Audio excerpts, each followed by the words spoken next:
Did your brain just explode? Because mine just did. Hey guys, I'm online and I'm on the air for you guys another art tutorial because I strongly believe that education should be free. Some places it is, not here in corporate America. In this last section of my doing hair with Blender and Bezier curves, I wanted to, I thought it would be a good idea to like try and map out that material, because I know that material was like pretty complicated. I had a bit of trouble wrapping my brain around it. So, first section of the tutorial, the noise texture here generates noise, and the texture coordinates and the mapping coordinates skews the noise into straight lines, right? In the next section, you have the color ramp, which basically controls your hair's base color. You also have like a bump here, which will take the skewed noise and make the texture, turn it into a texture that looks more three-dimensional. You can pump that stuff out through the normals of the principal BSDF shader, and you could also pump it out through the materials displacement. They could sort of reinforce each other. It's not done here, but I did it over here, where here. I did it over here. I did it here. I don't know what this is. Okay, whatever.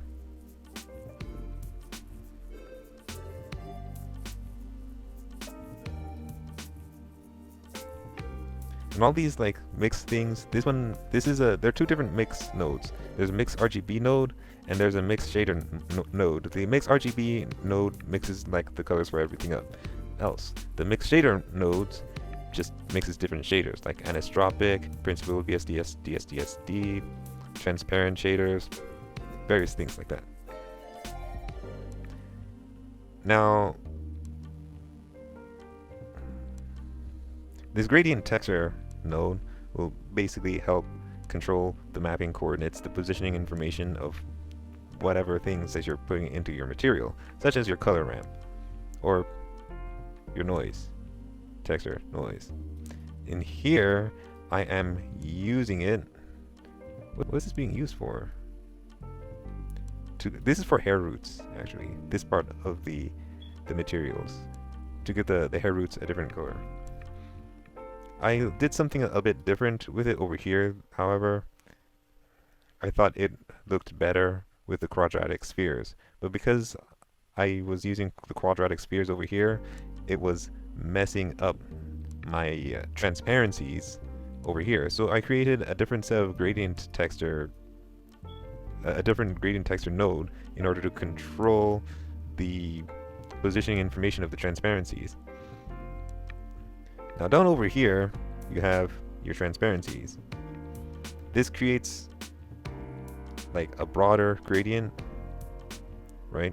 And this creates like not as broad gradient. One will only keep the end of your hair transparent, and the other one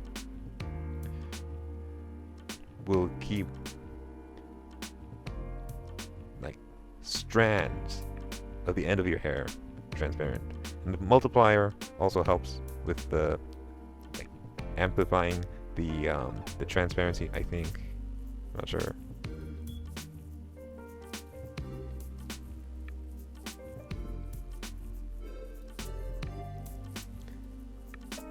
Now when you pump all that stuff out, so you have your anisotropic,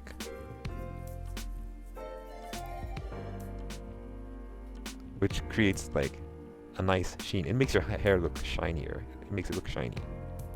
You combine that with your principled BSDS DSD, which has the colors, the base color, and it also has the color of your hair roots, base color and hair roots. Those two get combined into a mixed shader. They get mixed together. And those shaders get mixed together with a transparent shader, and that finally gets output. And then you get this. I was kind of hoping that this tutorial would have been a bit shorter, but I guess no such luck. Oh yeah, one last thing. I need to give a special shout out to Ethan Snell for showing me how it's done. These notes would not be possible without you. This guy gets like 1 million views on ArtStation and on YouTube. I got like 10. I don't think that making this would have much an impact on the person's publicity or anything. I mean, like, I just didn't think it would be right for me to like produce something like this without like mentioning them.